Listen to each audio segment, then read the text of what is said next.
یہ فرما رہے ہیں کہ اسی طرح ایک زمانے میں اے این پی کو غیر مقبول کیا گیا تھا. اے این پی اور پولیٹیکل اور باقی بہت سے پولیٹیشنز اور پولیٹیکل پارٹی خیبر پختونخوا کے غیور پولیٹیکل پارٹیز محب وطن اس اپنی دھرتی سے پیار کرنے والے وہ اس دہشت گردی کے خلاف کھڑے ہوئے یا نہیں کھڑے ہوئے. انہوں نے سینوں پہ گولیاں کھائیں. تو یہ کہہ رہے ہیں کہ ہم نہیں مرنے کو تیار, ہم نہیں کھڑے ہوں گے, ہم ان کے ساتھ شامل ہوں گے. سوال یہ ہے کہ کبھی ان فتنہ الخوارج نے, ان دہشت گردوں نے کبھی ان پہ حملہ کیوں نہیں کیا؟ ہر پولیٹیکل پارٹی پہ, ان کے عمائدین پہ, ان کے لیڈروں پہ حملہ کیا یا نہیں کیا؟ چاہے وہ اے این پی ہو, چاہے وہ جے یو آئی ہو, چاہے وہ پیپلز پارٹی ہو, چاہے وہ نون لیگ ہو, حملہ ہوا یا نہیں ہوا؟ ان پہ کیوں نہیں کرتے؟ کیونکہ آج وہ آپ کو نظر آ رہا ہے, وہ خود کہتے ہیں کہ ہم غیر مقبول, کس میں مقبولیت چاہتے ہیں؟ فتنہ الخوارج میں. کن کے منظور نظر بننا چاہتے ہیں؟ فتنہ الخوارج کے. آگے چلیں.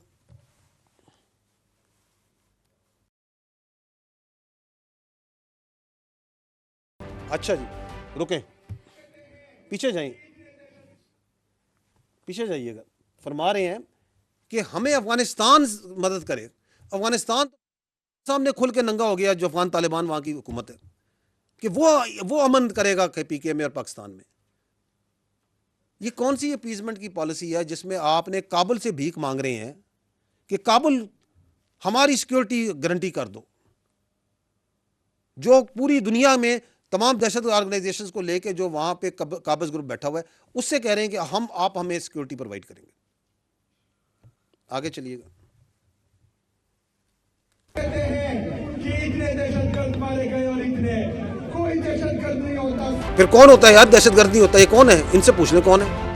دفعہ پھر جو ملٹری آپریشن کی تیاری کی جا رہی ہے, تو ہم یہ مطالبہ کرتے ہیں کہ ہم یہاں پر کوئی ملٹری آپریشن نہیں مانتے. ہم یہ چاہتے ہیں کہ اس سرزمین پہ ملٹری آپریشن نہ ہو. ملٹری آپریشن تو 20 سال سے ہو رہا ہے, بڑے آپریشن ہو گئے ہیں, 22,000 چھوٹے آپریشن انہوں نے کر دیے ہیں. ہم یہ بھی دیکھ چکے ہیں کہ ہماری مسجدوں میں یہ سیکیورٹی فورسز جو ہیں وہ کتے باندھتے تھے. جب ہم جاتے تھے ہم کہتے تھے کہ یہ مسجد توہین ہے, تو وہ کہتے تھے کہ یہ کتے. اور رکیے گا, یہ جو ایک مذاق خیز قسم کی بات چیت کرتے ہیں, یہ صاحب کیوں کرتے ہیں؟ کیونکہ جب کوئی لاجک نہ ہو, جب کوئی آرگومنٹ نہ ہو, تو پھر ایسی ہی قسم کی بات چیت کرنی ہے جس کا نہ کوئی سر ہے, نہ پیر ہے, نہ آگے ہے, نہ پیچھے. That by itself shows, talking in this way, that shows that you have no argument. You have got nothing جس کے اوپر بیٹھ کے آپ کوئی لاجیکل بات کر سکتے ہیں. کہ آپ کے صوبے میں 3800 ٹیررسٹ انسیڈنٹ ہو چکے ہیں, and this is what you are talking about. جی آگے چلیے. جو میرا لیڈر کہتا ہے کہ ملٹری آپریشن کسی مسئلے کا حل نہیں ہے, تو وہ میرا موقف پہلے بھی تھا, آج بھی ہے اور اس کے بعد بھی ہوگا. میں چیف ایگزیکٹو ہوں. میں نے تمام سیاسی اور مذہبی جماعتیں, تمام ہر مکتبہ فکر کے لوگوں کو پروونشل اسمبلی کے چل تلے جمع کیا. ہم نے ایک مطالبہ کیا, 15 مطالبے تھے, جس میں ایک یہ تھا کہ ملٹری آپریشن کسی چیز کا حل نہیں ہے. تمام سیاسی اور مذہبی جماعتیں خیبر پختونخوا کے ہر مکتبہ فکر کے لوگ یہ بار بار کہہ رہے ہیں کہ ملٹری آپریشن کسی مسئلے کا حل نہیں ہے, لیکن ملٹری آپریشن کی تیاری ہو رہی ہے. تو یہ نظام کا چلنا نہیں ہے, یہ بدماشی ہے. یہ نظام کا چلنا اس کو نہیں کہتے, اس کو بدماشی کہتے ہیں. تو یہ بھی ان کا بیانیہ بھی کھل کے سامنے آ گیا اس سال میں, بالکل سامنے آ گیا کہ ابھی جو ہے نا, نہ کوئی منطق ہے, نہ کوئی لاجک ہے, ایک پولیٹیکل ریٹورک ہے جس میں دوسرے یا تیسرے سوال کے بعد ان کے پاس کا جواب نہیں ہے کہ اچھا جی ملٹری آپریشن نہیں کرنا تو پھر کرنا کیا ہے؟ پھر کیا دہشت گردوں کے پیروں میں بیٹھ جانا ہے؟ پھر کیا خارجی نور ولی محسود کو صوبے کا وزیر اعلیٰ لگا دینا ہے؟ کیا اس کی بیعت کر لینی ہے؟ کیا ہیبت اللہ صاحب آپ بتائیں گے کہ چارسدہ میں کیا ہوگا؟ کیا خیبر پختونخوا کی جو بچیاں ہیں 50% جو آبادی ہے اس کو اسکولوں سے اٹھا دیں، کالجوں سے اٹھا دیں، اس کو بند کر دیں کہیں پہ غاروں میں؟ کرنا کیا ہے پھر؟ کوئی جواب نہیں اس چیز کا. اب یہ سوچنے کی بات ہے، آپ لوگ ماشاءاللہ بڑے فاضل، بڑے دوررس نگاہ رکھنے والے، کہ یہ بیانیہ بناتے کیوں ہیں. We can talk about it later. The last part, and I told you earlier کہ یہ بڑی لمبی بات چیت ہو گیا ہے کیونکہ دہشت گردی کمپلیکس ایشو ہے. تو اب I am come to the last part and that is the reinvigorated manifestation of the national action plan. کیسے ہو رہا ہے؟ موٹی موٹی بات کرتے ہیں. آئیے جی نیکسٹ سلائڈ پہ. یہ ہیں وہ 14 point revise national action plan کے، جو کہ 2014 میں 21 تھے، پھر 14 ہوئے، اور اسی سے ویژن عزم استحکام نکلا. یہی ہے نا. اس کے اوپر پوری تمام پولیٹیکل پارٹیز کا، تمام مکتبہ فکر کا اس کے اوپر ایک اتفاق رائے موجود ہے.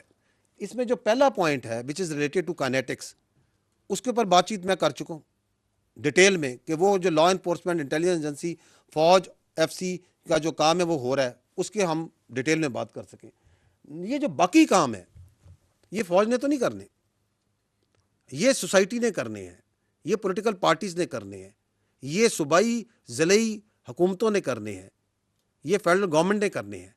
اس کے اوپر I can tell you that what we feel over here is that there is a reinvigoration. Yes, there is. There are problems, وہ بڑے بڑے پرابلم بھی آپ کو ہائی لائٹ کر دیں گے، but there is a reinvigoration under the vision عزم استحکام. اس کے اندر جو case study I think on one which we should be very proud is how this NAP in toto is being attempted to be established and run in Balochistan. This is what they have done, and the credit must go to the Chief Minister of Balochistan, the government of Balochistan. What they have done is کہ انہوں نے اس nap کی implementation کے لیے، نہ صرف یہ آپ سلائڈ دیکھیں، یہ آپ کو جلد ہی پیش کریں گے ایک کمپریہنسو ڈاکومنٹ، دی نیشنل ایکشن پلان بلوچستان، جو کہ گورنمنٹ آف بلوچستان جس پہ بڑی سپیڈ سے کام کر رہی ہے. اس کا ایک ڈرافٹ ہے جو میرے پاس موجود ہے، but the final document will be presented by them. What they are doing under this is کہ انہوں نے اس کی امپلیمنٹیشن کے لیے ڈسٹرکٹ لیول پہ کوارڈینیشن کمیٹیز بنائی ہیں. پچھلی سلائڈ اسی پر آئیں. اس کوارڈینیشن کمیٹیز کے اندر وہاں کا لوکل ایم پی اے، ڈی سی، ڈی پی او، انٹیلیجنس کے، آرمی کے ریپس موجود ہیں. تو وہ جو ڈیولیوشن ہے آف دی پار ایک حقیقی سینس میں پریکٹیکلی وہ بلوچستان کے ضلعوں تک پہنچ رہی ہے through these district coordination committees.